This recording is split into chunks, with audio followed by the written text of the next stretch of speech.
आगे बढ़ाएंगे। अक्सर हम इस शो पर आपको बताते रहते हैं कि कैसे आपको अपने पैसे बचाने चाहिए, बचाकर आप तो निवेश करना चाहिए, अपने आर्थिक लक्ष्यों को पूरा करना चाहिए। लेकिन साथ ही साथ में आपको स्मार्टली अपने पैसों को खर्च करने के भी हम नुस्खे देते रहते हैं।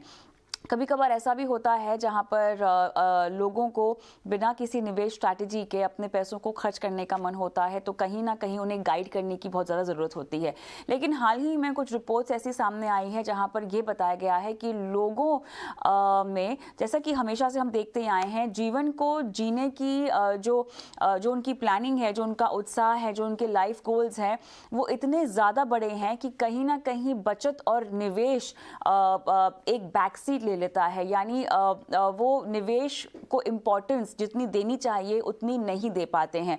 ये मैं इसलिए कह रही हूँ क्योंकि यहाँ पे एक ताज़ा रिपोर्ट आई है जिस पर हम आज विस्तार से बात करेंगे। बैंक बाजार एस्पिरेशन इंडेक्स आया है 2022 का, जिसके मुताबिक अगर देखा जाए तो 2018 के मुकाबले ये इंडेक्स का जो लेवल है वो 87.3 पर पहुंच गया है। यानी ये अपने उच्चतम स्तर पर पहुंच गया है। और इसका उच्चतम स्तर पर पहुंचने का मतलब ये है कि भारतीयों की जो एस्पिरेशंस हैं, जो उनकी आकांक्षाएं हैं, जो चाहते हैं, वो आसमान छू रही हैं। लेकिन कहीं ना कहीं जो कमाई का स्रोत है वो काफ़ी सीमित है।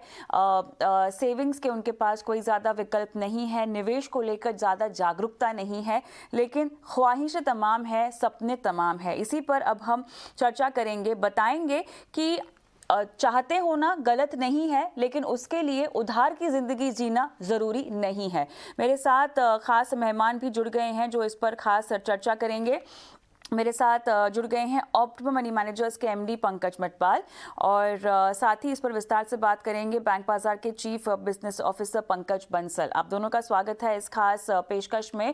पंकज जी, आपके पास आऊंगी सबसे पहले। देखिए, रिपोर्ट में कई सारी चीज़ें यहाँ पर हाईलाइट की गई हैं।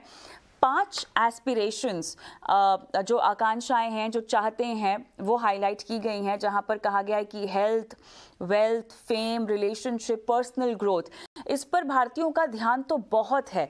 लेकिन सिर्फ ध्यान देना ही काफ़ी नहीं होता है, क्योंकि जो बीच में रोड़े आ रहे हैं इन तमाम चीज़ों को पूरा करने के पीछे, इन तमाम उम्मीदों को पूरा करने के पीछे, उसमें ये देखा जा रहा है कि कहीं ना कहीं उनकी जो डिपेंडेंसी है कर्ज पर, उधार पर, लोन पर, वो बहुत ज़्यादा बढ़ गई है। इसी के साथ साथ जो बचत है उसमें कहीं ना कहीं कमी आती हुई दिखाई दे रही है। निवेश को लेकर जागरूकता की कमी दिखाई दे रही है।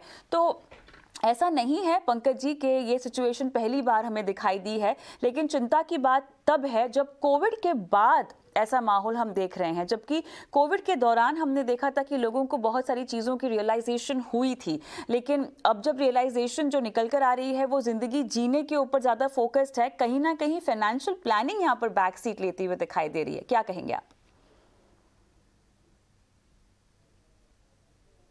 कविता, इसका उत्तर मैं दूं या पंकज बंसल जी देंगे? जी, आपसे ही पूछ रही हूँ। मैं आप दोनों को लास्ट नेम से अभी संबोधित करूंगी, बिकॉज दोनों ही पंकज है मेरे साथ। जी बिल्कुल कविता। देखिए, बिल्कुल सही कहा आपने कि कोविड के बाद लोगों ने ये समझा कि जिंदगी जीना बहुत जरूरी है, सिर्फ पैसे बचाना नहीं। लेकिन जैसा आपने कहा कि फाइनेंशियल प्लानिंग जो है वो मिसिंग है। तो एक तरफ जब लोग फाइनेंशियल प्लानिंग नहीं करते हैं और खर्च नहीं करते पैसों को, तो वो भी सही नहीं है। और साथ ही यदि आप लोन लेकर और अपनी चाहतों को पूरा कर रहे हैं तो उससे भी दिक्कत आने वाली है।